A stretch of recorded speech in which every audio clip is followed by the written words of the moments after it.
Bonjour à tous. On va commencer cette conférence. Cette conférence qui parlera des vertus du cycle d'achat automatisé. On accueille aujourd'hui Chloé, qui représente Côté Sushi, et Brice, qui représente Impulse. Bonjour à tous. Bonjour. Et moi-même, qui représente Libéo. Chloé, est-ce que tu peux te présenter, s'il te plaît ? Oui, bonjour à tous. Moi, je suis Chloé. Je travaille chez Côté Sushi en tant que chef de projet marketing digital. Je prends le relais de Emmanuel qui a eu un empêchement de dernière minute aujourd'hui.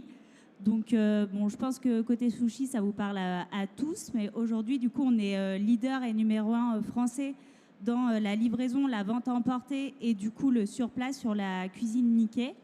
On a à peu près 40 points de vente aujourd'hui en France et on est en gros développement puisqu'on a déjà ouvert en 2022 15 nouveaux restaurants et on en a encore une dizaine en cours d'ouverture. Et pour schématiser un petit peu, on a 80% de succursales aujourd'hui et 20% de franchises. Voilà. Merci Chloé. Brice, parle-nous d'Impulse. Bonjour à tous. Moi, c'est Brice Condat. Je suis cofondateur et CEO d'Impulse. Pour vous parler un petit peu de moi et justement la genèse d'Impulse. Alors moi, je ne suis pas issu du milieu de la restauration. Je suis un profil ingénieur. J'ai fait beaucoup de mathématiques appliquées, beaucoup d'informatique. Et lorsqu'avec mon associé, on a découvert l'industrie de la restauration, on s'est rendu compte que beaucoup de processus étaient gérés encore de façon très archaïque. On parle de papier, on parle d'Excel et bien sûr aussi de l'intuition d'un manager.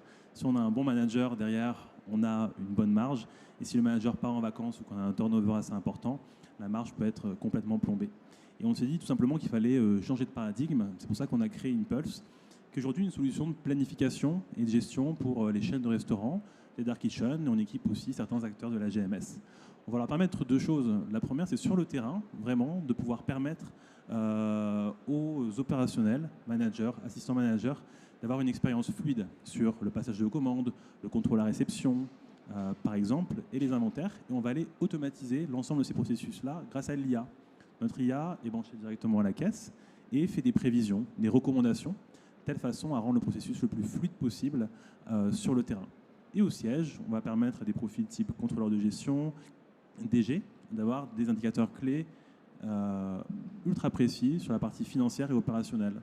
On parle de KPI que vous connaissez très bien, comme l'écart entre consommation théorique et consommation réelle. Il ne faut plus attendre 3 semaines ou la fin de l'année pour l'avoir de la part de son comptable, mais on l'a en temps réel directement sur Impulse. On est une jeune société, on est déjà aujourd'hui près d'une quarantaine. On équipe plus de 1000 points de vente et des réseaux de grande ampleur, comme par exemple Columbus Café ou Côté Sushi, qui est un de nos clients. Et je suis ravi d'être aujourd'hui ici pour vous parler de l'optimisation justement de la partie coût matière et de la partie achat avec Libéo. Bien, merci Brice. Moi, je travaille pour Libéo. Libéo, c'est aussi une jeune entreprise qui a été créée il y a 3 ans par 3 cofondateurs, décidément. Et 2 de ces cofondateurs étaient d'anciens restaurateurs. C'était plutôt des gestionnaires, ce n'étaient pas des grands chefs. Et ils étaient confrontés au problème classique de nombreux entrepreneurs, qui est la gestion, la validation et la mise en paiement des factures fournisseurs. Donc vous imaginez la scène, hein, on reçoit beaucoup de factures quand on est restaurateur, ce qui est plutôt bon signe.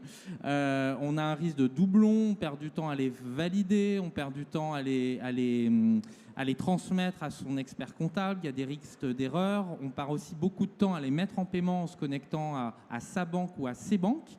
Et donc Libéo, c'est un outil qui est très simple, qui permet de gagner du temps sur le cycle de vie de la facture, y compris le paiement. Le paiement, c'est vraiment très important.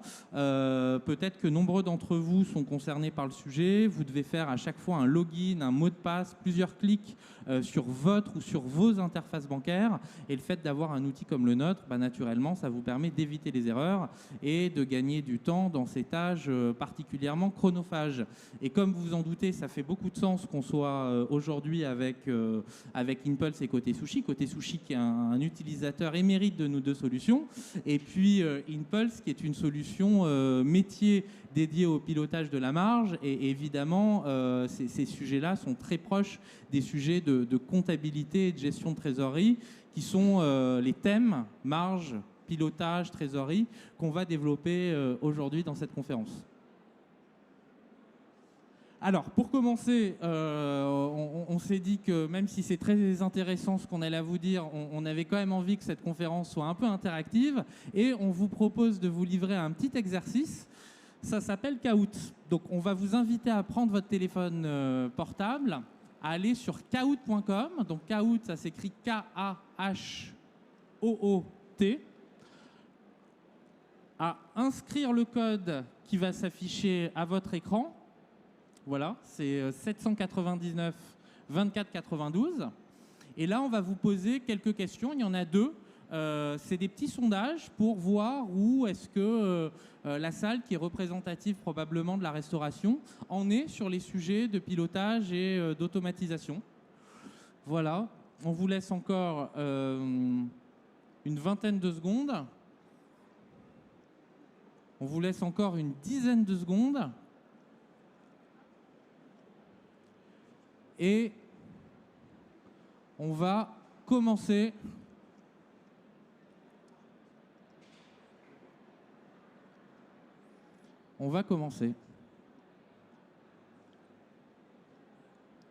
Ah, alors on va pas commencer tout de suite finalement. Il n'y a pas de connexion en fait. Il y a un problème de connexion. Ils n'ont pas internet peut-être. À main levée. Bah, c'est les joies du direct, désolé pour ce problème. C'est nous qui l'avons perdu. Non, je crois que les gens n'ont pas internet.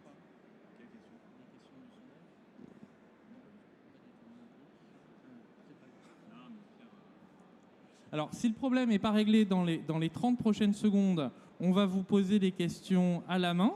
Enfin, et on fera plutôt le sondage à la main.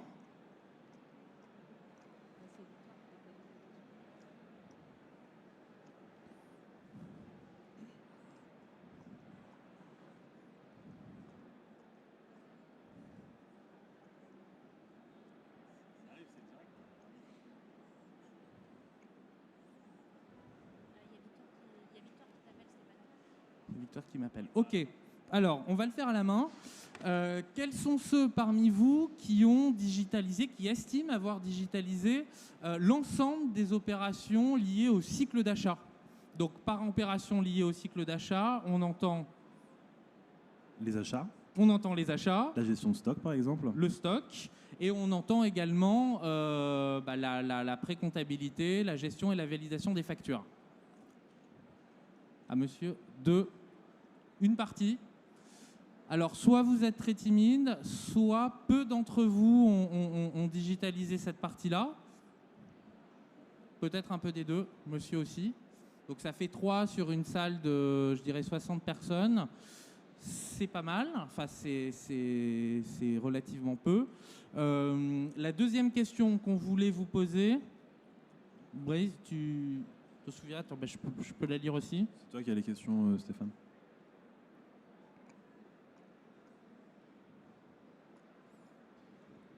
On voulait vous demander quels sont, donc vous êtes conscient malheureusement qu'il y a une certaine inflation, quels sont parmi vous ceux qui ont prévu de changer de fournisseur pour tenir compte de l'inflation? Alors allez-y, qui selon vous réfléchit ou a déjà changé de fournisseur pour tenir compte de l'inflation? Non. Plutôt fidèle, monsieur? Plutôt fidèle, bon. Donc on va voir que ce n'est pas exactement le cas des études qu'on a identifiées. Il y a une étude qui a été publiée par The Fork. Donc The Fork, vous savez, c'est l'ancien nom de la fourchette. Et cette étude nous indique que 71% des restaurateurs réfléchissent ou vont changer de fournisseur pour tenir compte de l'augmentation du coût des matières premières. Donc coût des matières premières et aussi énergie. Alors c'est peut-être plus facile pour l'énergie que pour les matières premières, mais on remarque que c'est quand même un sujet qui touche de nombreux restaurateurs et on est très intéressé de savoir comment est-ce que chez Côté Sushi vous réfléchissez à cette problématique et quels sont votre point de vue sur le sujet. C'est vrai que chez nous, on a vraiment un référencement de nouveaux fournisseurs dans le cadre de la mise en place des produits de substitution. Et c'est vrai qu'aujourd'hui, on a une attention qui est particulière sur notre trésorerie. On n'a jamais été aussi proche de notre trésorerie que maintenant. Une autre étude très intéressante en fait, qui a été orchestrée par l'UMIH nous révèle que 87% des dirigeants d'entreprises dans le secteur de la restauration estiment que leurs marges vont être impactées par l'inflation. Et je pense que aujourd'hui, même ce chiffre est supérieur, et ça c'est clair et net. En pratique, on sait que le food cost, c'est vraiment le nerf de la guerre. Et les restaurateurs vont avoir certains leviers justement d'optimisation de ce food cost dans ce contexte d'inflation. On parle bien sûr pour le premier de l'augmentation tout simplement des prix à la carte.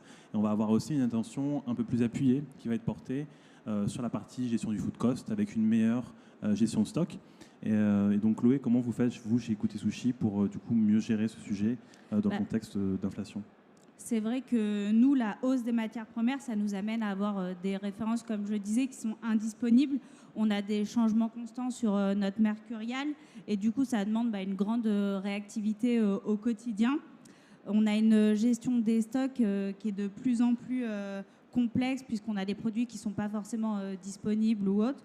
Et du coup, il faut toujours trouver des produits de substitution. Et du coup, comme tu disais, quand les matières premières, le prix des matières premières s'envole, faut être encore plus attentif à la surconsommation pour pouvoir toujours regarder notamment les pertes et du coup vraiment pouvoir piloter au mieux la marge. Okay. Très clair. Ce que tu dis fait aussi écho à une discussion que j'avais eue avec Emmanuel, notamment sur la partie menu engineering.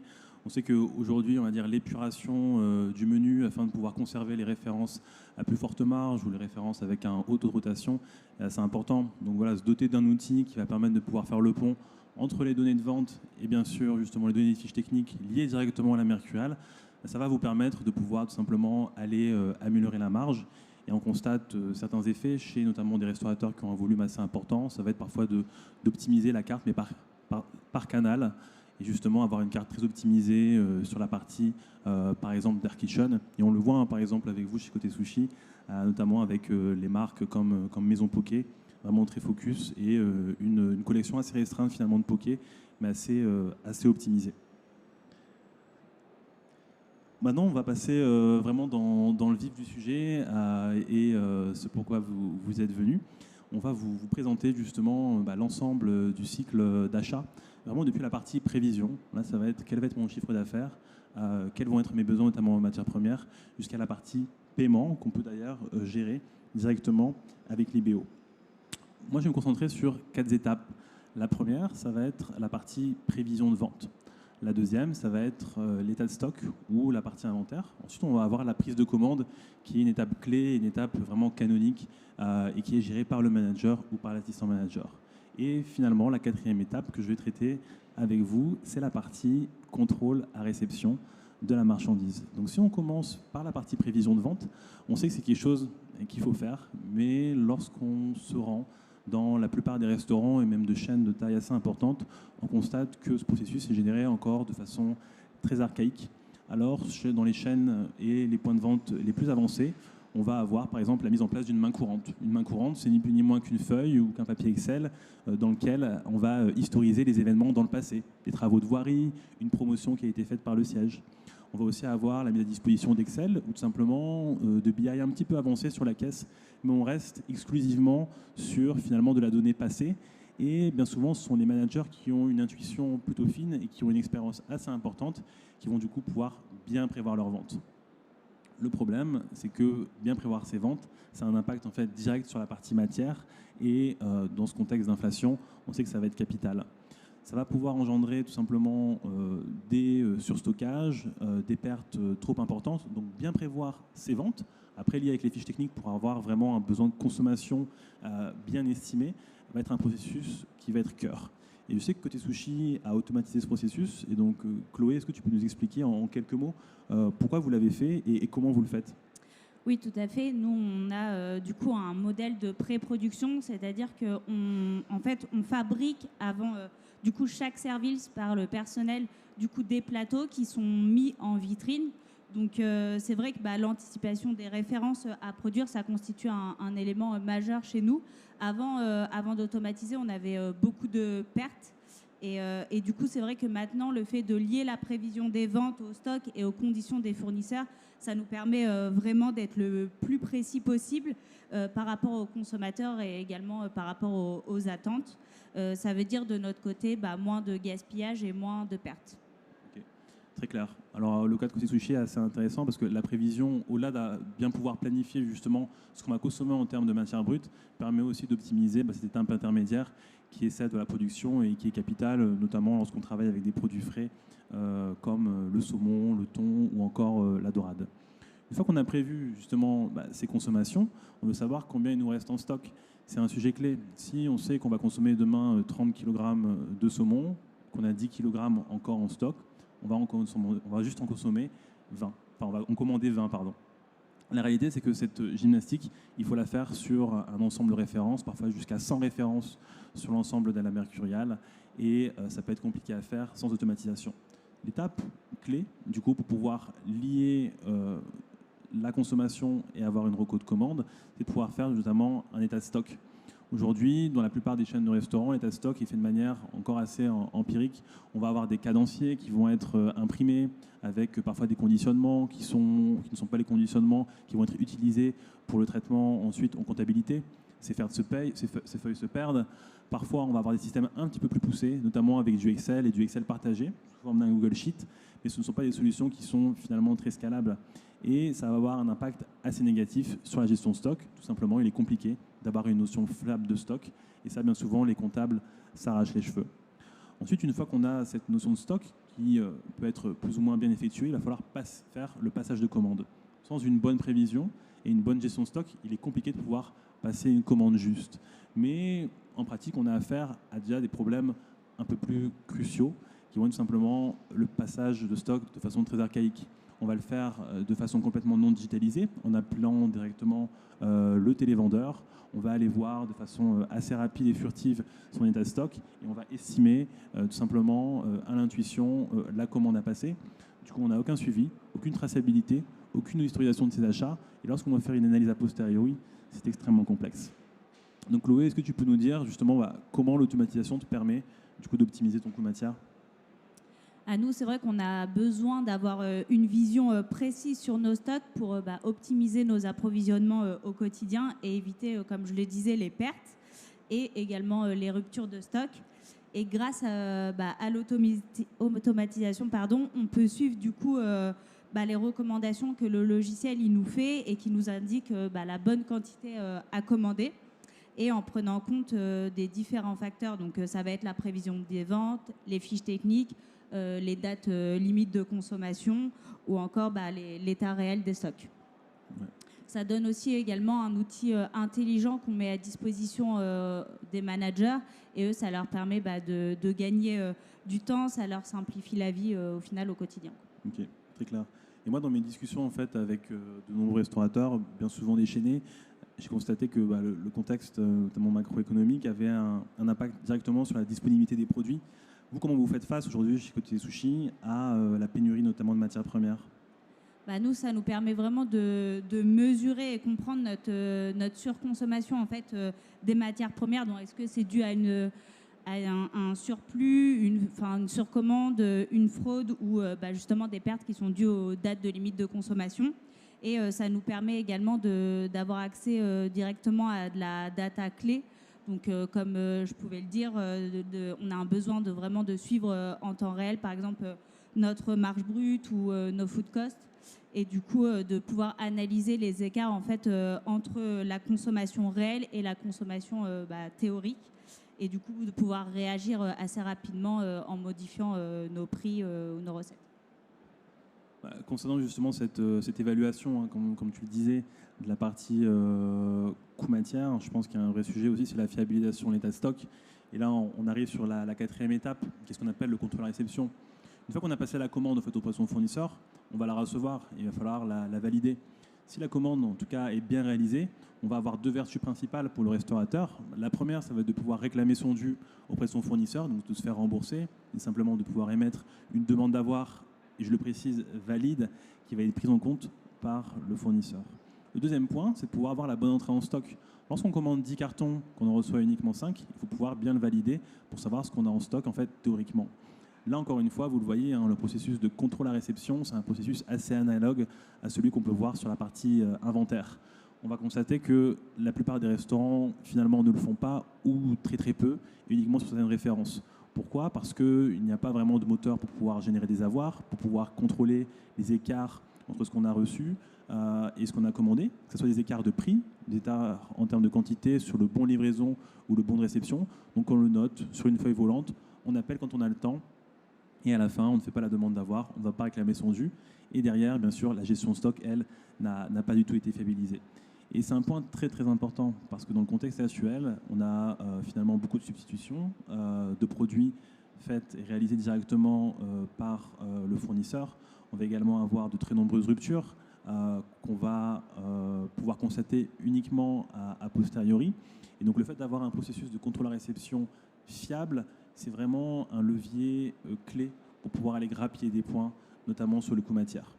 Donc dans ce contexte, justement, Chloé, comment les managers du coup s'emploient sur cette partie contrôle à réception au regard justement de ce contexte de pénurie et de rupture? On a de plus en plus de produits de substitution qui sont proposés par nos fournisseurs et qui sont plus inscrits dans nos mercuriales. Et du coup, c'est vrai que c'est indispensable pour nous d'avoir un contrôle complet du coup à réception avec la possibilité de modifier directement le prix de la référence en fait. On a aussi une augmentation des demandes d'avoir. Et du coup, c'est vrai que le fait que ça soit généré automatiquement, c'est un gain de temps pour nous. Et il y a aussi la fonction de pouvoir mettre, par exemple, des photos et ça nous permet d'avoir aussi des preuves, nous, quand du coup, il s'agit, par exemple, de produits défectueux ou autres. Et enfin, ça nous permet du coup de pouvoir analyser les problèmes. Par exemple, après une année passée ou autre, on a vraiment plusieurs éléments clés pour pouvoir derrière... négocier lors des achats grâce à ça en fait. Oui, exactement. Et quand on parle justement d'historisation de l'ensemble des états qui vont être liés à la partie contrôle réception, on pense tout de suite en fait au taux de service. C'est-à-dire que lorsqu'on a un volume assez important et quelques restaurants, on va avoir tout simplement un contrat qui nous lie directement à notre fournisseur avec des engagements. Et le fait de pouvoir historiser les différentes anomalies, historiser ces contrôles à réception permet ensuite de mettre de la data fiable face justement à ce fournisseur et de pouvoir avoir un vrai levier de négociation. Dans le contexte actuel, où on voit parfois des augmentations de prix complètement arbitraires, pouvoir mettre le fournisseur face justement à ses responsabilités, c'est un vieux levier de croissance et ça permet de pouvoir encore négocier de meilleurs prix. Alors là, on n'est plus vraiment sur la gestion au quotidien, on est vraiment sur une négo fournisseur qui, elle, peut être améliorée grâce à une meilleure gestion quotidienne et grâce à toute la data qu'on peut en tirer. Je vais laisser Stéphane prendre le relais justement avec les étapes liées à la facturation. Absolument. Alors, vous voyez le schéma. Vous avez des besoins, vous avez réalisé des commandes, vous avez contrôlé ces commandes et là, vous recevez les factures de vos fournisseurs. Donc, il y a différentes étapes entre le contrôle des factures, leur paiement et puis surtout la gestion de trésorerie qui, au regard du contexte, est particulièrement critique. Si on se concentre sur la première étape qui est le contrôle et la validation des factures, nous, ce qu'on observe chez nos clients, c'est que la plupart du temps, les factures sont pas reçues au même endroit. Donc très concrètement, il y a des factures que vous allez recevoir en format papier, il y a des factures que vous allez recevoir par email et il y a des factures que vous n'allez jamais recevoir. Ce sont par exemple les factures EDF ou les factures de vos opérateurs téléphoniques. Donc déjà, on voit bien qu'on perd un petit peu de temps pour aller centraliser l'information. Une fois qu'on a centralisé l'information, se pose la question de la validation de la facture. Donc très concrètement, vous avez Laurent qui reçoit les factures et Laurent, c'est bien qu'il reçoive les factures, mais il se trouve que c'est Noémie qui doit les valider. Donc traditionnellement, on a, vous vous souvenez, la facture d'un côté, le tampon à droite, et puis on a Noémie qui tamponne la facture, validée, pas validée. Ça prend du temps, il y a des risques d'erreur, on peut avoir des fournisseurs qui vous relancent avec 2 factures qui sont validées, et du coup ça peut poser aussi des problématiques problématique dans le paiement. Et donc moi, la question que j'ai pour toi, Chloé, c'est que finalement, sur précisément le sujet de contrôle des factures, comment est-ce que vous avez automatisé le process? Qu'est-ce que ça a changé pour vous? Et concrètement, quelles sont peut-être les recommandations sur cette partie-là que vous pourriez faire à la salle? Nous, pour tout ce qui est facturation, du coup, c'est la comptabilité qui est en charge de toute cette partie-là. Ça se fait en plusieurs étapes, bien sûr. Du coup, dans un premier temps, il y a tout ce qui est contrôle du prix, où on remarque, comme on disait, les écarts de prix qu'il peut avoir sur les différents produits. Ensuite, on va avoir tout ce qui est mise en relation, du coup, avec les commandes passées sur Impulse. Donc, est-ce que, par exemple, il va avoir un surplus ou pas? On va regarder vraiment toute cette partie-là. Et ensuite, dans un troisième temps, du coup, il va avoir la validation de la facture, du coup, et la mise en paiement à 30 jours. Nous, c'est vrai qu'on a pu remarquer, du coup, qu'on avait de plus en plus de livraisons, du coup, avec un mauvais prix et du coup, qui ne correspond pas forcément à la mercuriale. Et donc, c'est vrai qu'on doit faire à chaque fois le rapprochement pour vérifier le bon prix ou autre. Et du coup, c'est vrai que le fait d'automatiser, c'est un gain de temps pour nous, quoi. C'est un gain de temps et ça limite aussi les erreurs sur... Exactement, et ça limite aussi les erreurs de la notre gestion. Très bien. Lorsque vous avez contrôlé des factures, j'imagine que vous les transférez aux experts comptables au bon moment et que le fait de les avoir en format numérique, ça permet aussi d'éviter de faire de l'archéologie dans les factures pour aller trouver la bonne caisse comptable. Si on regarde l'étape du paiement maintenant, donc vous êtes sur une quarantaine de points de vente, peut-être que vous êtes multi-bancarisé aussi. Comment est-ce que concrètement vous faisiez avant et comment est-ce que vous faites aujourd'hui pour gagner en efficacité sur le paiement de vos factures? Avant, du coup, c'était vraiment des paiements qui étaient réalisés à la main. Du coup, on n'avait pas toute l'automatisation. Donc, c'est vrai que c'était... aujourd'hui, maintenant, c'est un gain de temps et ça prenait beaucoup plus de temps, en fait, avant qu'aujourd'hui. Et tout se faisait manuellement, en fait. Donc, voilà. D'accord. Si on se concentre sur la dernière étape du processus, c'est la gestion de la trésorerie. Alors la gestion de la trésorerie, c'est quelque chose qui est assez intéressant. Nous, on discute et on travaille avec beaucoup de restaurateurs qui nous disaient, en fait, avant d'avoir l'IBO, dès que je reçois une facture, je la contrôle, je vois que vérifie que tout va bien et je la mets en paiement. Et évidemment, c'est pas une très bonne pratique par rapport à une gestion de trésorerie rigoureuse. Et deux, au regard du contexte actuel d'inflation, évidemment, on a plutôt intérêt à conserver sa trésorerie le plus longtemps possible et à réaliser le paiement uniquement à la date d'échéance.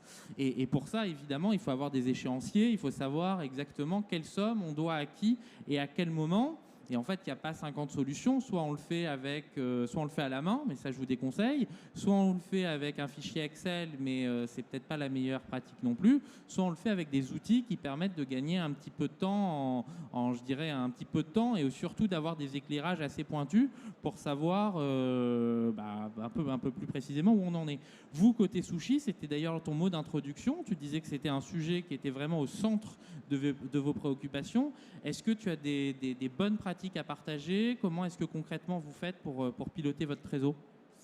Avant, déjà, on avait un paiement en fin de mois, donc ce qui n'était pas terrible pour notre trésorerie. Aujourd'hui, on a un paiement du coup à 30 jours date de facturation. Donc ça, c'est vraiment, ça nous permet beaucoup plus de flexibilité de notre côté. Ensuite, ça nous permet vraiment de piloter nos ressources beaucoup plus efficacement. Ça, je pense que c'est un gros point de notre côté. On a une plus grande visibilité aussi sur la facturation qui est faite et la facturation à venir. Et ensuite, on a un contrôle des dépenses qui est beaucoup plus efficace de notre côté. Donc, c'est vraiment un point majeur. Donc, on a pu voir en fait l'ensemble des étapes justement du processus d'achat, depuis la prévision de vente jusqu'à la partie gestion de trésorerie. Si on peut dégager un grand principe, c'est que c'est un processus et ça ressemble quand même d'assez près à un processus industriel. Et c'est un processus aussi multifactoriel qui met en jeu plusieurs compétences et également plusieurs corps de métier au sein du réseau. Donc le fait d'avoir des outils qui sont adaptés, automatisés et éventuellement qui communiquent entre eux facilite grandement le process et va vraiment être en tout cas un levier de croissance pour votre point de vente ou pour votre réseau. Maintenant, on va passer à quelques recommandations justement qu'on peut vous faire. Donc on n'aura pas le temps bien sûr de tout traiter. On va essayer de vous donner quelques clés afin de pouvoir justement améliorer ce processus d'achat. On va commencer dans un premier temps par la partie KPI. Alors, certains réseaux ont vraiment un pilotage basé sur les indicateurs clés d'activité. Mais on constate que quand même, dans la restauration, on a un certain retard comparé à d'autres industries. On le voit aujourd'hui, par exemple, l'hôtellerie rentre dans l'ère de l'omnicanalité. La restauration rentre dans l'ère de l'omnicanalité avec différents canaux de vente. Dans le secteur, finalement, de l'hôtellerie, c'est quelque chose qui existe depuis un certain moment. Et on voit le pendant actuel, notamment par exemple sur la partie prévision, sur les chaînes de restaurants, c'est le revenu management qui existe déjà depuis une vingtaine d'années. Donc les KPI, c'est un point clé et Chloé va nous en toucher quelques mots. Ensuite, on a la partie process. Là, ça va vraiment être des process métiers qu'on peut mettre en place sur le terrain. Ça va être quelques leviers extrêmement simples qui vont vous permettre de pouvoir aller grappiller des points de co-matière. Le dernier point, c'est la partie onboarding. On le sait, aujourd'hui, on a de plus en plus de solutions digitales et on est vraiment justement au cœur du sujet. Dans ce salon, qui est le Full Hotel Tech, les franchisés proposent des packs digitales justement pour se distinguer entre eux et montrer toute leur modernité. Le fait de pouvoir être bien onboardé et avoir une mise en place facile de ces outils digitaux est quelque chose de vraiment clé. Donc sur la première partie KPI, Chloé, est-ce que tu peux nous dire quels sont les KPI que vous suivez chez Côté Sushi? Dans un premier temps, c'est le gros sujet, c'est le coût de la matière première.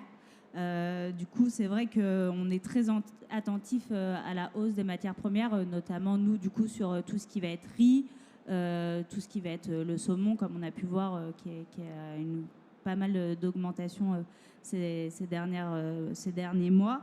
On va aussi regarder, je pense que ça ne vous étonne pas trop, la marge brute. Et enfin, du coup, on va être aussi attentif à s'il y a tout ce qui va être surconsommation ou sous-consommation. Est-ce que c'est le shop qui va trop commander ou est-ce que ça va être le fournisseur qui nous facture un surplus? Donc, on va être attentif vraiment à ces trois points-là de notre côté. D'accord, très clair. Donc, c'est coût-matière et vraiment coût-matière. Sur la partie process, on va aller sur ce qu'il y a de plus simple, mais vraiment la base. Aujourd'hui, pour pouvoir du coup bien piloter son processus d'achat et améliorer son coût matière, l'un des leviers clés, ça va tout simplement être la partie inventaire. Cette partie inventaire, on se rend compte qu'elle est encore elle est encore bien souvent négligée par les différentes chaînes de restauration.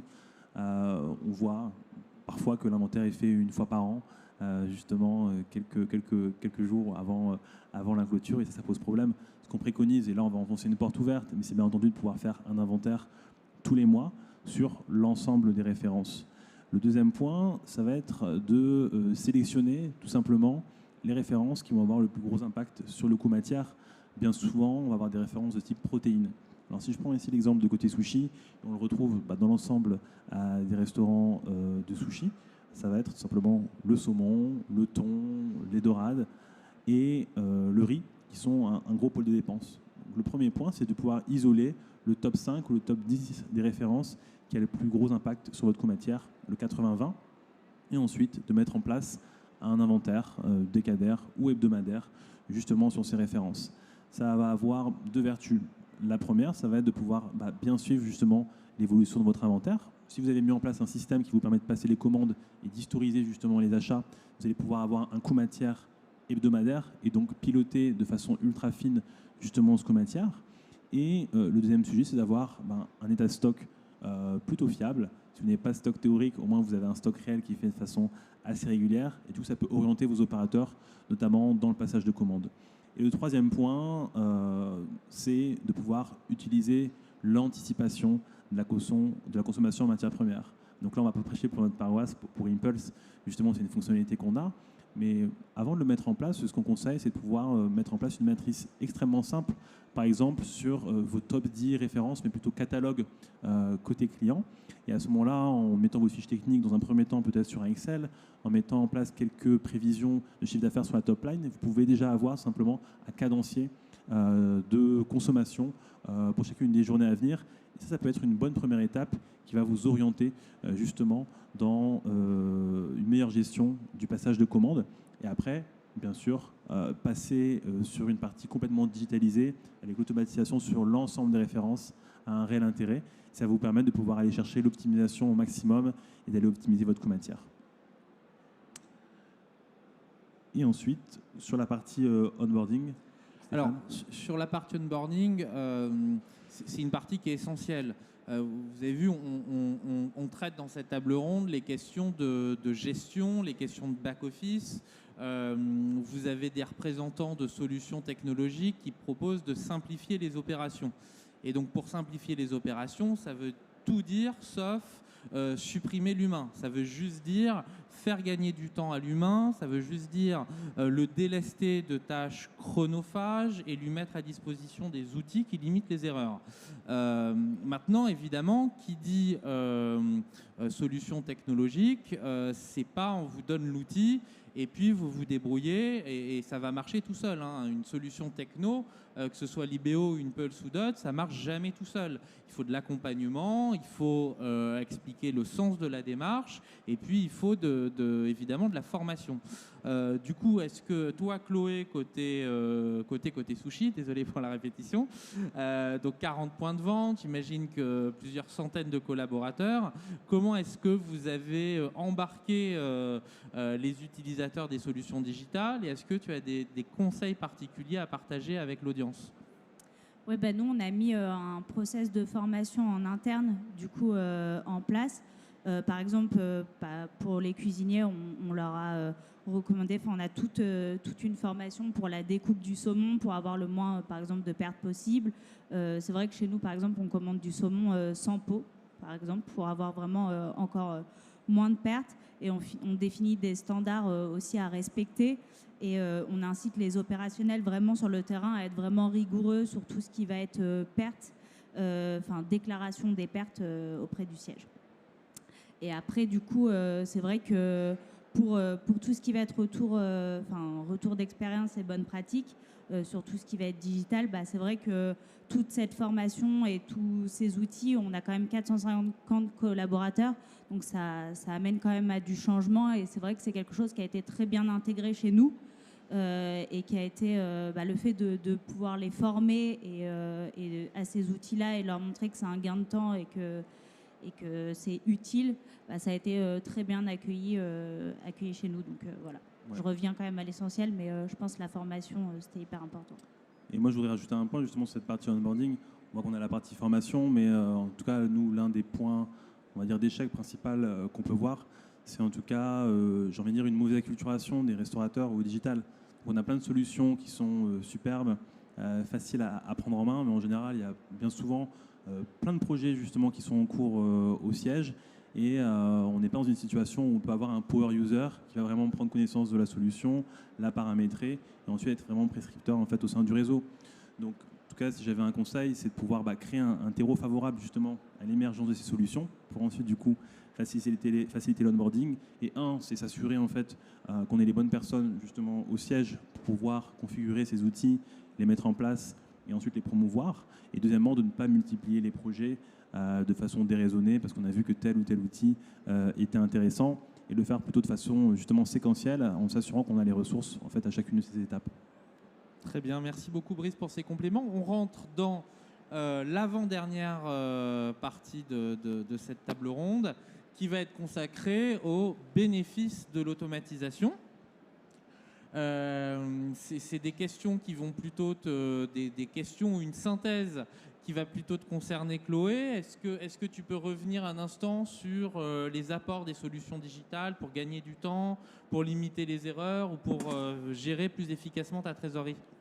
Bien sûr, nous, tout ce qui va être concerné, tout ce qui concerne les bénéfices, comme c'est bien noté, ça nous permet vraiment de limiter les erreurs de notre côté. Ça va vraiment nous permettre de mieux piloter aussi notre activité au quotidien et de vraiment maîtriser le coût de la matière première, de notre trésorerie, comme c'est marqué, de gagner du temps. Ça nous permet vraiment de centraliser les données, d'avoir accès à de la data au quotidien. C'est vraiment ce qui est important.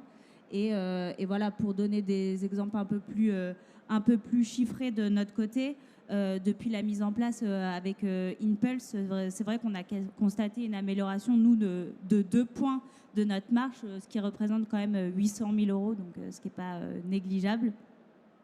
Et comme je disais, pour le gain de temps, pour revenir dessus et donner un peu plus de données chiffrées, c'est un gain de temps, comme c'est marqué, du coup, de 10 heures par mois par manager. Donc voilà, on va gagner à peu près entre 30 et 45 minutes par cuisinier par jour, donc ce qui est pas négligeable. Très bien, merci beaucoup. Il nous reste un petit quart d'heure pour prendre les questions de la salle, que ce soit auprès de Chloé de Côté Sushi si vous en avez, ou auprès d'Impulse et de moi-même sur les parties solutions. La plus dure, c'est la première. Il nous faut quelqu'un de courageux pour se lancer. Ah ben voilà. Madame, on vous écoute.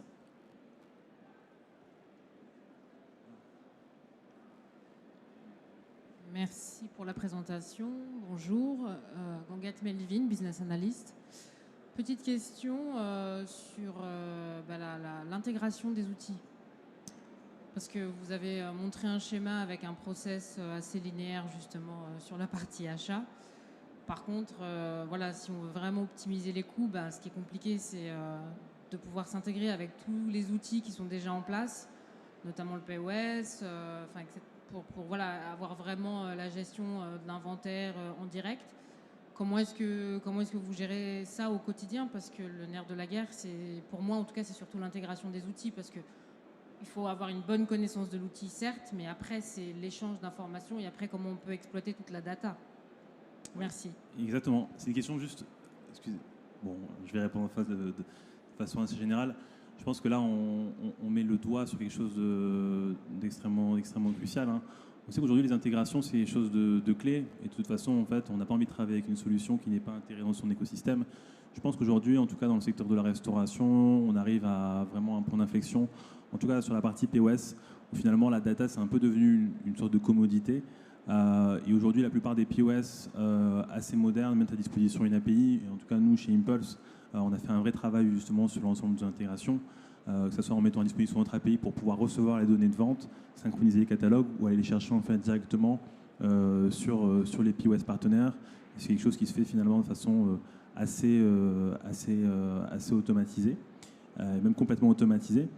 Après, il y a le sujet de la maintenance justement des API. On voit qu'aujourd'hui, je pense, comparé à d'autres secteurs, la fiabilité, en tout cas des API, peut parfois poser problème. Donc en fait, il faut avoir, à mon sens, lorsqu'on propose une solution digitale, une vraie équipe de maintenance de ces API, avec des profils type data engineer, qui vont pouvoir tout simplement apporter les modifications au fur et à mesure et monitorer justement les différents échanges de données. Pour moi, c'est quelque chose de clé. Parce que quand quelque chose saute, et qu'on se rend compte 1, 2 ou 3 journées plus tard, finalement, on perd la data. Derrière, on a toute la chaîne qui va être impactée et plusieurs corps de métier. Donc là, pour moi, c'est vraiment la partie POS sur laquelle on est le plus mature. Ensuite, on a la partie fournisseur. Juste sur la partie fournisseur, c'est un peu plus délicat, dans le sens où ils sont moins digitalisés que les POS, mais certains, en fait, commencent à mettre en place notamment des web services. Et des routes spécifiques qui nous permettent de pouvoir aller interroger directement les bases de données, les états de stock et de pouvoir envoyer directement les commandes. Donc, de ce côté-là, ça se fait plutôt bien. Mais en général, pour les fournisseurs, il faudra rester sur 3 modes, hein, soit le DI, soit le web service, soit le mail, qui lui n'est pas complètement automatisé. Et on va avoir encore certaines tâches manuelles. Et ensuite, l'intégration qui, à mon sens, peut être la plus complexe, c'est celle entre le logiciel de comptabilité financier et notamment la solution de gestion de stock. Et à ce moment-là, on constate que soit on part sur des standards, et on a la chance d'avoir une application comme Impulse qui est déjà interfacée, par exemple avec l'IBO, soit il va falloir mettre en place un développement spécifique sur des versions spécifiques des SAP, qu'on peut le voir sur certains comptes. Et ça, je pense que justement, ça demande un peu plus de détails de votre cas, si vous voulez en parler par la suite. Alors, évidemment, totalement aligné avec ce que Brice vient de dire. Juste pour compléter, moi je vous recommande de choisir vos outils digitaux en tenant compte du critère de leur capacité à parler et à s'intégrer à d'autres outils. Très concrètement, dit autrement, si demain vous choisissez une caisse, un logiciel de précomptabilité, un outil de pilotage quel qu'il soit, vérifiez et validez avec votre partenaire qu'il est capable de parler à d'autres outils. Parce que sinon, vous allez avoir des outils qui travaillent en silo et c'est le pire truc qui peut vous arriver. Vraiment. Est-ce qu'on a d'autres questions ? Il nous reste une dizaine de minutes. Est-ce qu'il y a d'autres questions que vous souhaitez poser ? Hop. Je voulais pas vous poser une question pour Impulse. Je voulais savoir si les mercuriels, donc les tarifs des fournisseurs, étaient aussi envoyés par les fournisseurs pour pouvoir justement permettre le contrôle des coûts, vu que les mercuriels peuvent changer toutes les semaines, voire peut-être même plus régulièrement maintenant. Ouais, non, mais c'est vraiment une très bonne question parce qu'on constate que justement les changements de prix sont assez incessants et c'est un retour qu'on a de la part de beaucoup de nos clients. Comme je l'ai dit, la réalité, c'est que sur la partie fournisseur, en tout cas, on est moins mature. Enfin, l'écosystème est moins mature que sur la partie caisse. On a une synchro des prix, on a une synchro des catalogues. Et donc, finalement, un nombre assez restreint de fournisseurs met à disposition des points et API qui nous permettent d'avoir directement les prix et de pouvoir les fetch, donc ça veut dire les récupérer directement sur la plateforme. Alors, dans ce cas-là, on met en place quand même une structure qui permet de pouvoir mettre à jour ces mercuriales de façon assez aisée, type import en masse, qui permet de pouvoir mettre à jour les prix de façon assez simple sur la plateforme. Mais de ce côté-là, on sait que les fournisseurs travaillent activement sur le sujet. En général, ils ont des stacks un petit peu plus anciennes, notamment que les caisses, et ça met un petit peu de temps justement pour pouvoir renouveler ces bases technologiques. Donc c'est quelque chose qui est souhaitable, qui est très souhaité, mais qui n'est pas encore totalement à jour, actuel dans l'écosystème. Et vous, merci. Et vous gérez aussi les achats de consommables, qui représentent maintenant aussi une partie importante du... En tout cas, oui, chez Impulse, on gère cette partie-là. Finalement, on a la latitude complète pour pouvoir mettre ce qu'on veut. Les gens mettent des matières premières, mais ils peuvent également mettre des consommables. Et c'est important de le faire parce que ce sont des éléments qui peuvent être intégrés directement, notamment dans les fiches techniques et dans le coût matière lorsqu'on fait de la livraison. Donc oui, il peut être intégré très simplement dans la plateforme.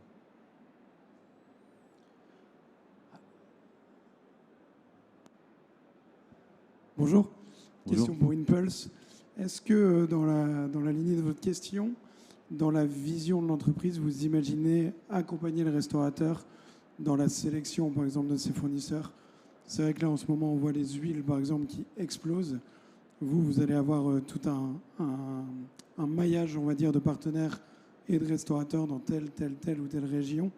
Et est-ce que justement, pour l'idée de gagner des points de marge, de faire des économies, de mieux performer, on pourrait imaginer que vous soyez, entre guillemets, une fonction conseil en plus pour nous, pour une meilleure maîtrise de nos achats. Alors en fait, on partira jamais notamment sur une marketplace qui mettra en concurrence typiquement un ensemble de fournisseurs. Par contre, en tout cas, la vision qu'on a, c'est de pouvoir fournir une sorte un assistant complètement automatisé qui vous permet de prendre en fait la meilleure décision.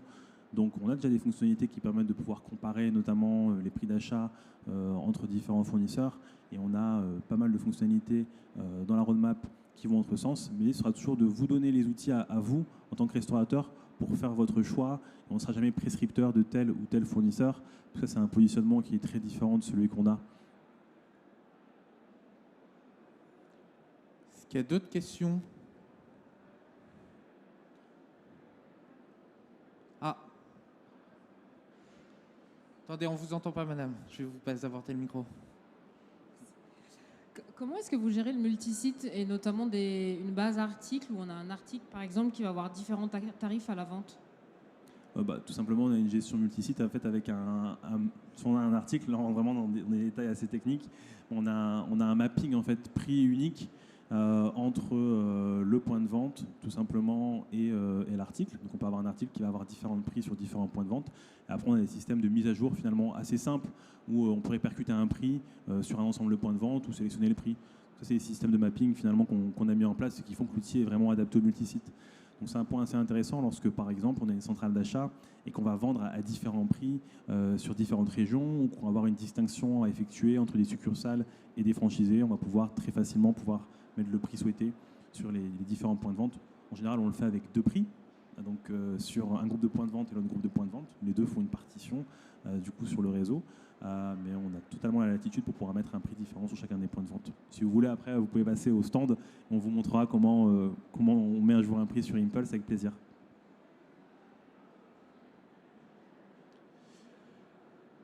Si on n'a plus de questions, on tenait à vous remercier avec Chloé et Brice.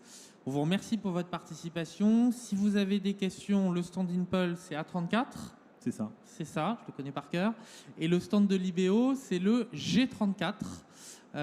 Voilà, donc n'hésitez pas, on est à votre disposition. Et puis, on vous remercie aussi pour votre participation. Bonne fin de salon. Merci à tous.